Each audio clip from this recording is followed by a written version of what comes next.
I'm Emilie Lunt, and I believe with my whole heart and soul that our homes are places where we can seek and love the truth, celebrate beauty, and learn good things every single day. That's why I'm educating my kids at home, and I know you can do it too. Welcome to Heart and Soul Homeschool. Well, welcome back, Lindsey, to Heart and Soul Homeschool. If you guys missed last week's episode where Lindsey shared her story, sort of her career from politics to homeschool mom to online bookstore owner, I really encourage you to go back and listen to that because I know you're going to be really inspired and encouraged by her story. And I'm so glad that she agreed to come back this week because this is going to be a fun one, you guys. Lindsey and I are going to share with you a few of our favorite books for Thanksgiving and Christmas that we just love to read with our kids every year. So, Lindsey, welcome. And should we just dive right in here? Yeah, let's do it. And before we get started, I just want to let everybody know we have a promo code for all of your listeners, Heart and Soul. We'll give you 10% off your order. So take notes as we share our favorites so you can grab them after you listen. Yeah, that's so exciting and generous of you, Lindsey. So thank you. So everybody, I know after you listen to this episode, you're going to want to run to your laptop and order some books for the holidays. So all right, well, we're going to jump right in. So my first Thanksgiving, and I guess I should start this by saying, I feel like the holidays for homeschool moms, and Lindsey, I don't know if you feel this way. I feel like in general, moms have a lot of pressure put on them at the holidays. You know, we want it to be beautiful and perfect and create all of these special memories for our kids. And sometimes in my experience, that doesn't always turn out the way that I hope it will. So I come up with all these great ideas, or I see them on Pinterest or on Instagram, and I think, oh, wow, that would be great. And by the time I've logged all these ideas, it's really overwhelming. We don't have time to do them and continue on with our normal life. And so then I end up feeling frustrated and really kind of disheartened and feeling like I failed my family. But the thing that ever since my daughter was born that I've been able to be consistent with is reading. And so when I think back over our holiday memories and they're really special ones and sort of that like tie that binds them all together, it's the books that we've read together, that year after year, kind of layering those memories together. And also the ones that I remember from my childhood. Do you have a similar experience?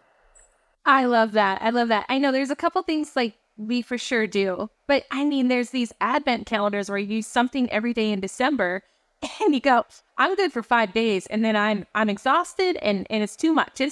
But yeah, or you travel, there's some kind of break in the schedule. And so it's just a lot. And so I'm not saying, I mean, if that's the kind of mom that women are, I think that's wonderful.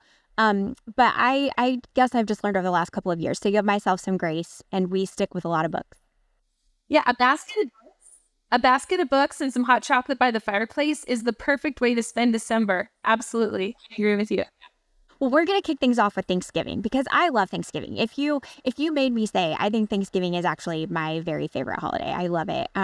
So I remember this being read to me as a child in school. It's called The Pilgrim's First Thanksgiving by Anne McGovern. It has beautiful illustrations and it's sort of just the basic story of Thanksgiving.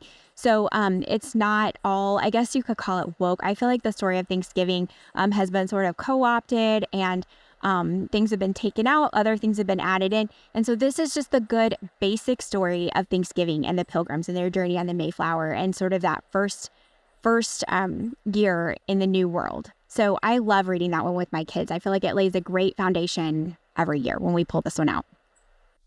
We actually have that one in stock and sell a lot of it. It's funny, our store, I think we have more Thanksgiving books than for any other holiday because there's so many great ones.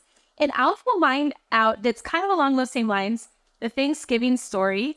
This is by the same author that wrote the 4th of July story, and we sell a lot of that one as well. And it's the true story of Thanksgiving, but a little bit more words than the one you have. So maybe it takes a few more sittings to get through it. But yeah, this is a great one for the true story. So kind of those foundational things that we want our kids to know about the founding of our country and really God's hand in it. And that's a good segue to my second Thanksgiving one here. This one is by Eric Metaxas, who really, he's a really interesting guy. I listen to him a lot. I read his books. He is really on top of things and just what's going on in the world. He's written some really great historical books about Bonhoeffer and his views on sort of these current turbulent times that we live in. He wrote a book a couple of years ago called Letter to the American Church, which if you haven't read that, I really recommend it to everyone.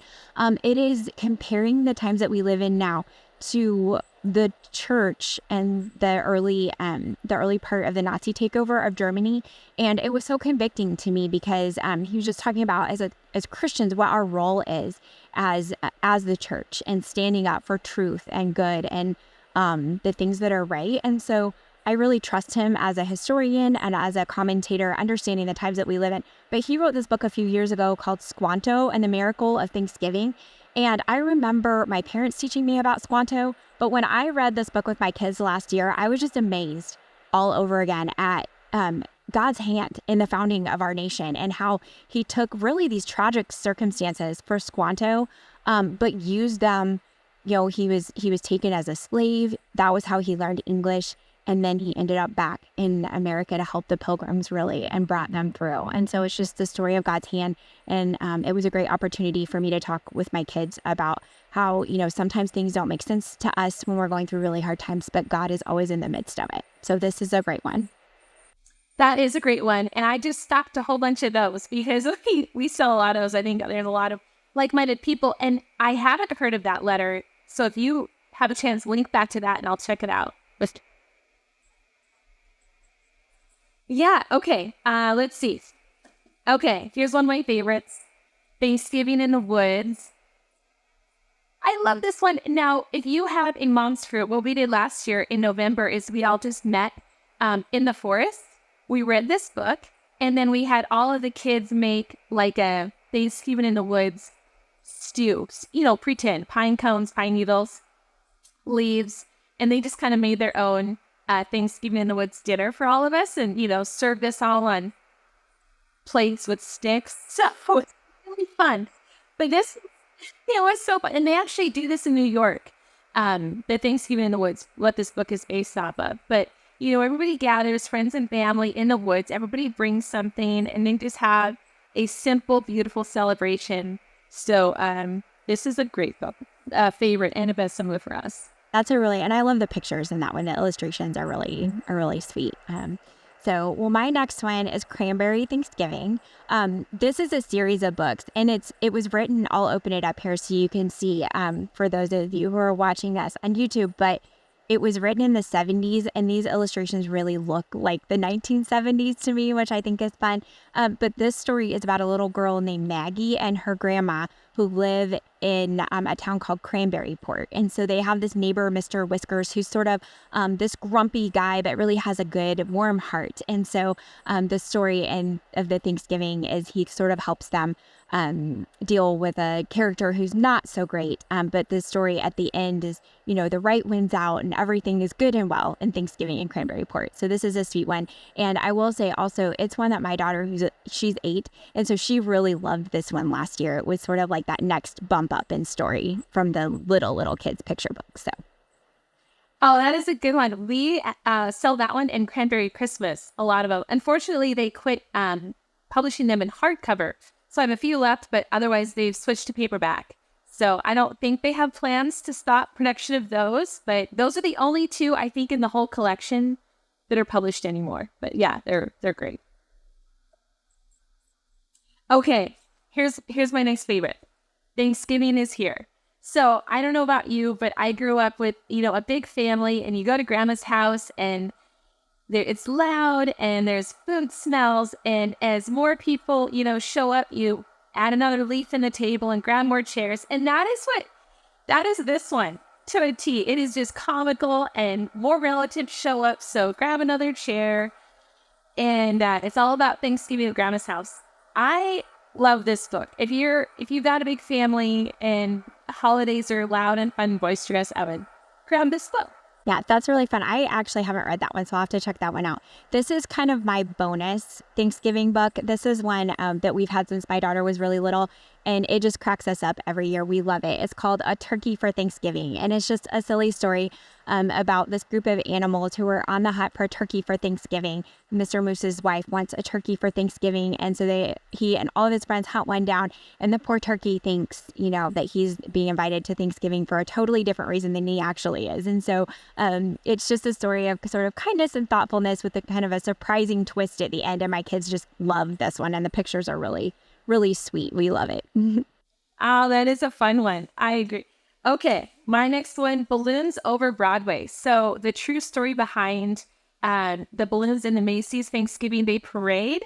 And this has, all about the true story behind it, with really great illustrations. So this was super educational, but also fun. And then here in the back, there's It has sort of more. a history, of the guy who developed this. We read this one for the first time last year, and my kids loved it. It was so interesting, and my little boy sort of has an engineer's mind, and so he especially really loved that one. That was a big hit. Yeah, I don't know how we missed it before, but we loved it. So that was a good one.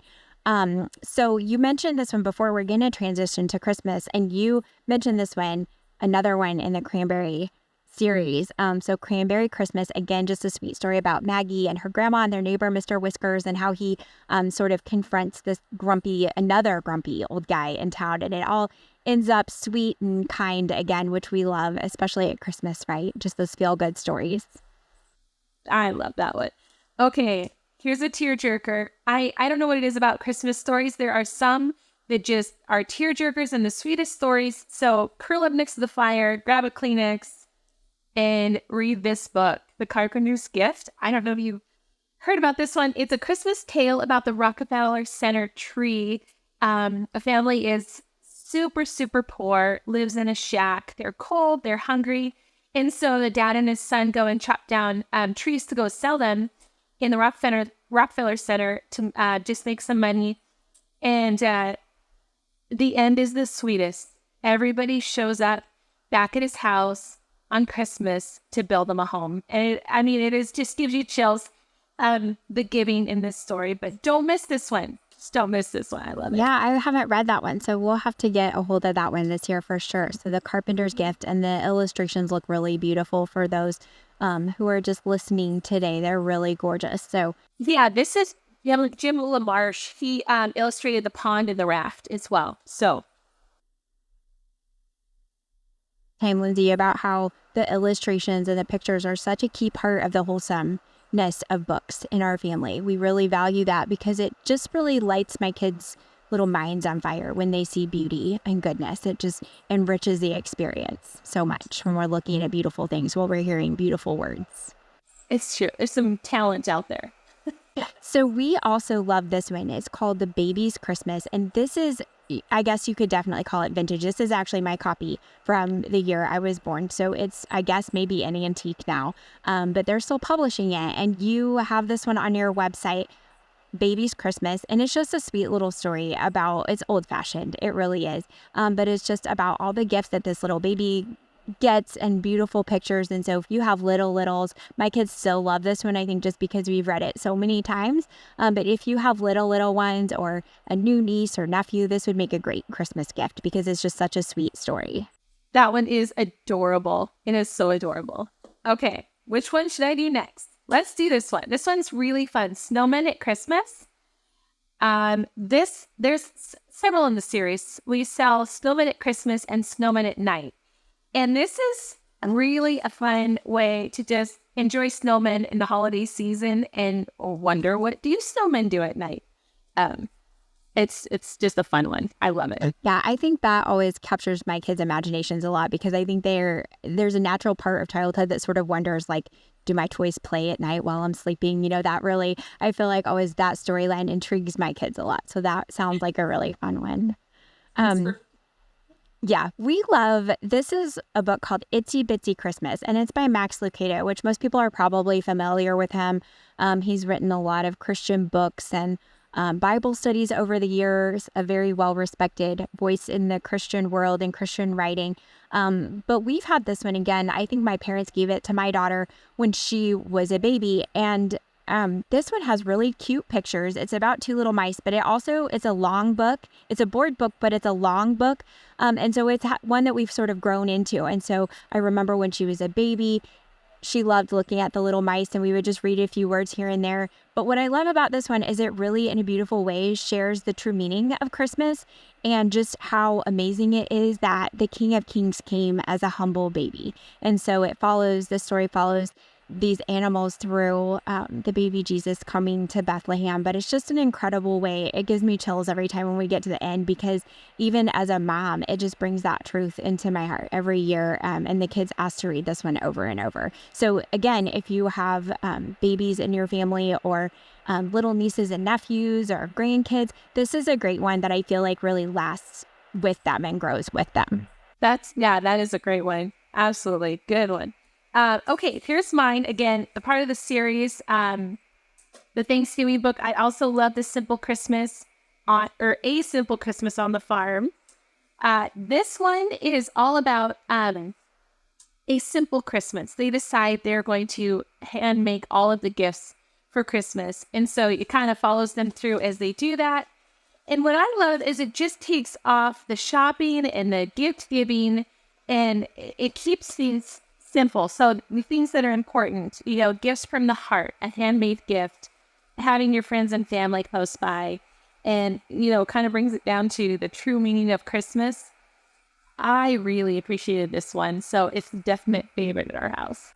Yeah, and the title of that one is Simple Christmas at the Farm. I think at this time of year, kind of like we were talking about at the beginning, things get so hustly and bustly and busy, and there's so much pressure. And I think those books, like you just described, that bring us back to the true meaning, the simplicity and beauty of the season, are what we really crave. And it's so important, I think, in the midst of all the busyness, to demonstrate that simple beauty of Christmas to our kids, because it is a time of great reflection. And, just like we were talking about a little bit ago, Jesus didn't come with a lot of fanfare and a lot of celebration and craziness. He came very humbly and quietly into the world. And just every opportunity we have to talk with our kids about that and to reinforce that and to give them those quiet moments in the season to sort of just imprint that on their little hearts is so important. So. Oh, good point. Let them be bored in December. Let them be quiet and be packed. Because I think there are so many demands on our time. And, my husband and I, we were just looking at our calendar for December, and I'm so convicted this year. And I actually had another friend mention this to me, that she had just gone through their December calendar and just already is taking things off of it. And I feel like there's this need that every activity my kids are in already, they feel like they need to add another Christmas activity on top of that. There are extra programs at church, extra. And while it's fun and some of it's really special, I think guarding that family time so that we have time to do things like like you said, sit by the fire and drink the hot chocolate and just be us and revel just in the beauty of what Jesus did for us when he came as a baby is so important. And so I love that through Big Sky Life Books, you are providing an avenue for people to get their hands on these good books and not have to wade through all the junk that's out there. And slow down and read. I think that's great. Simple December. Yep, Simple December. That's our motto. We should start a Simple December revolution. Okay, I have one more, and I don't know if this one seems pretty hard to get. I'll hold up right now. I tried to get it for my little niece last year, and I couldn't get it. I got her a used copy on eBay. But you may have an inside track on it, Lindsey. It's called Merry Christmas, Mr. Mouse. And this book has some of the most beautiful illustrations. It's about a little mouse family that moves into a house, and they really have kind of their first special Christmas together. But as they're scurrying around collecting crumbs and little bits of ribbon and things for their Christmas, they overhear the family upstairs telling the true story of Christmas. And so I love that, that again, it brings in that real meaning. And I have to tell, so the year that we moved into our house, this was several years ago, we got this book the year before and we couldn't wait to read it again. Well, around Christmas time, we found out that we had a mouse in our basement. So not the main part of our house, but just in the basement, thankfully. But it was that year that I realized how many Christmas books are centered around mice, and I was not having it that year. And so this is a perennial favorite, except for the year that we had a real mouse in our basement. But since then, that problem's been taken care of, and Merry Christmas, Mr. Mouse is back, and it is an always favorite in our house. So, oh, I love it. I read that one last year. It is not being published right now. I tried, but I think I might have a couple of used copies, and if I do, I'll list them just as used on the site, but it's not being published. But I'll keep watch. Maybe it'll come back around and be published in the future. That'd be really nice. It's a good one. If you can get your hands on a copy, I recommend it highly. So Do you have one last recommendation for I us? have the last one, and this is, oh my goodness, this might be my favorite. And last year we sold out of it halfway through the Christmas season. So this year I'm going to order like 25 copies so that we have it. And here it is. It is Christmas Day in the Morning by Pearl Buck. And maybe we could link all these for the folks that are just listening. But either way. Okay, so Christmas Day in the Morning. It is another one you're going to need Kleenex for. Sweet story about a little boy who wants to get his dad something for Christmas and can't think of a perfect gift. And then he does. And what he does for his dad, I don't even want to give it away because it is such a sweet story. It's just a heartwarming gift of love and sacrifice for his dad.